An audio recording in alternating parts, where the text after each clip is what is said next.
My husband, Mark, thinks he's a total hero, but in reality, he's just a terrible roommate, and an even worse partner. Last Tuesday, I walked into our living room after a 10-hour shift, and I honestly thought we'd been robbed. There were greasy pizza boxes everywhere, empty soda cans on the mahogany table, and a 6'4" man, passed out, face down, on my favorite white velvet sofa. That man was Leo, Mark's best friend, from high school, a guy the first hadn't seen in over 6 years. Mark just walked out of the kitchen, grinning like a kid, and said, "Hey babe, Leo's going through a rough patch. His girlfriend kicked him out, so he's staying here for a while." A while turned out to be 3 weeks of absolute, unmitigated chaos. I work from home as a freelance illustrator.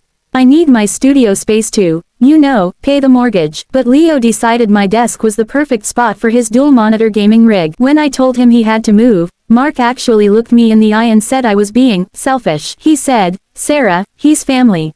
Just let him find his groove." But Leo wasn't finding a groove, he was finding the bottom of every single snack bag in the pantry. He never did a dish. He left wet towels on the hardwood floors.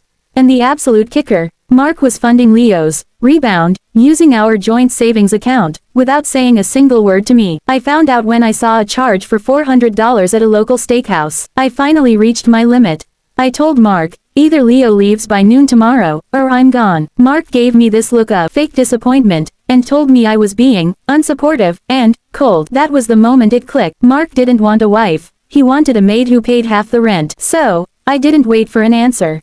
I packed my essentials, booked an Airbnb for the week, and moved my half of the savings into a private account. I left them with 3 frozen pizzas and a sink full of dirty dishes. Let's see how long family lasts when there's no one left to clean up the mess.